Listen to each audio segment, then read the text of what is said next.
So we all understand the issue that is going on in Niger and how the Nigerians are trying to take back their country from the Westerners.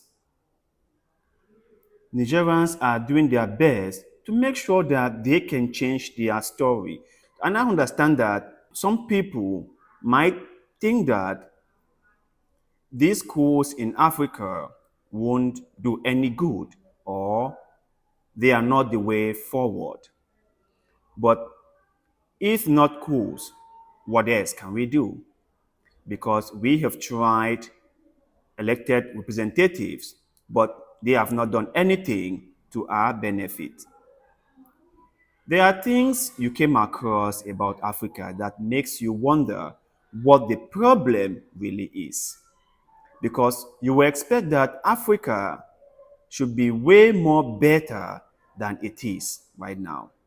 So I saw this article online and it was published, I think, yesterday or yeah, that's the 21st. Yeah.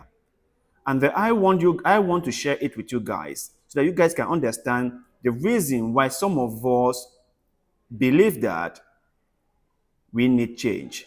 So let's get through the article. So the headline says thousands of children in Niger at risk of severe nutritional crisis as border closures leave trucks stranded. You know, due to the embargo put in place by ECOWAS, a lot of people in Niger are really suffering. They don't have enough to eat. And that was why I said in a previous video that if ECOWAS and the Tinubu Bolai were really thinking about the people of Niger, if all what they thought about was how to make sure that the local Nigerians are well taken care of, they won't have put in this blockade in place. Because remember, sanctions do not hurt the elite. Sanctions won't hurt the military junta, but the people will suffer severely, and we can see signs of what I was talking about. Thousands of children are at risk of severe malnutrition. Let's continue.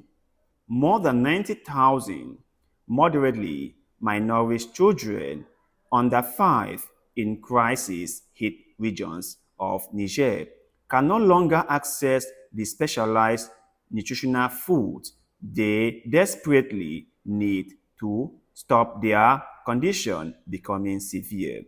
Supplies of the vital humanitarian food dry up in early September 2023 due to border closures, which are preventing humanitarian actors, including the United Nations World Food Program, from importing much needed nutritional products into the country.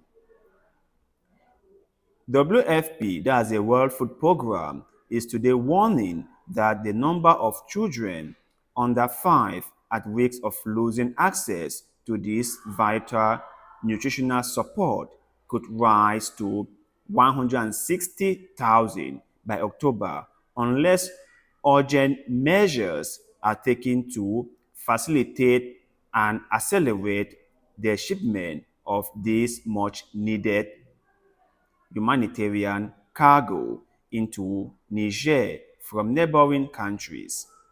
We cannot allow the children of Niger to be cut off from such a critical nutritional lifeline to prevent a severe nutritional crisis. Supplies must reach the country. If they do not, the consequences will be measured in serious infection and preventable deaths. So you can see how severe this whole thing is. So they continue to say, as a result of the ongoing political crisis in Niger and subsequent border closure, over 9,300 metric tons of WFP cargo, including specialized foods for the treatment and prevention of malnutrition, destined for Niger and Burkina Faso through Niger, remains blocked between the port of Lomé in Togo and the border in Benin. This situation has forced the World Food Programme to suspend supplementary feeding to 90,000 moderately malnourished children in Tawa, Maradi, and Zenga, starting in early September. The suspension of World Food Programme nutritional support is likely to exacerbate child malnutrition in a country where vulnerable families already struggle to access nutritious foods due to seasonal shortages. Rising food prices and low purchasing power during the lean season and pre-harvest period. So this is a very serious issue ongoing in Niger, and we cannot help but wonder why ECOWAS is still not relenting on this blockade. Why is ECOWAS continuing with this blocking of Niger? ECOWAS came out and said that they were looking out for the people of Niger, and whatever they've done is for the benefit of the people in Niger. But we can see articles upon articles stating how the Nigerians are suffering because of this blockade. This is really, really sad. This is really, really sad. And you have to ask yourself, how come Niger is facing this serious humanitarian crisis? How come? How come a rich nation like Niger is on a life support? How come? How come a country like Niger, with all their resources, is unable to feed her population? How come? They have had elected elites, elected politicians for many years. How come none of them did anything significant to help these people who are now struggling? How come? And how come Africa as a whole cannot grow food to feed their people? I have told you guys many times on this show that if there is one serious problem that I think we Africans must tackle is poor leadership. And I understand that the whites, the Europeans, the Americans have played a significant part to what is going on in Africa. They have done a lot to keep Africa in its current position. But we must not forget that our own elected elite have also participated in this. They have also contributed to the situation that Africa found herself. They have contributed. I can bet you that even though the majority of the people in Niger are starving, check the bank accounts of their political elites and see how much money they have in it. Go to Niger right now, pull out all the political elites, check their bank account and see how much money they have stolen from Niger and from the people. How much taxpayers' dollar have been misappropriated. You will cry. And this is not a problem in Niger alone. It's not an only Niger problem. No, it's an African problem. The leadership in Africa is super corrupt. It's super corrupt. They are poor masses and the super rich elites. We do not have food in Africa, not because our soil is not fertile, not because we cannot grow food. No, that's not the reason. But because those who are in power, those who can effect change, have decided to do nothing.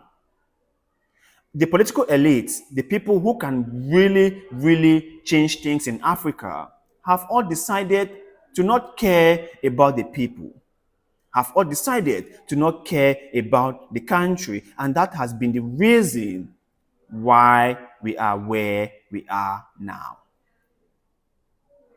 Many people will say, how come Africa cannot grow food? How come Africa is the poorest continent? How come people in Africa are starving? How come a country like Niger, Burkina Faso depends on handouts? How come that if handouts or food aid do not get into the country on time, the people there will starve? How come? How come? These are fundamental problems that we, the Africans, must address. We cannot keep dodging it anymore. It's high time we smell the coffee. We have to do it. We must do it. And I'm happy that African people are now waking up and now realizing that things must change. Things have to change. It cannot be like business as usual. Things must change. It will take a while. It will take some time, but things will change. To you guys out there, my fellow Pan-Africanists, viewers and supporters of this channel, share your thoughts and opinions with us below. Aren't you so shocked and embarrassed that the people in Niger are going through all this? Doesn't it makes you feel so sad to come across articles like this just saying how much the people in Niger are suffering? Isn't it high time that ECOWAS uplift their blockade? Please share your thoughts and opinions with us in the comment section below, because like always, we love hearing what you have to say. And also, do not forget to like this video, share this video, follow our Facebook page, and most importantly, subscribe to this channel, because little bit of good will, like the one you're doing just now, help us a lot, and we shall forever be grateful to you. So thank you very much for doing just that. And like always, see you in the next one.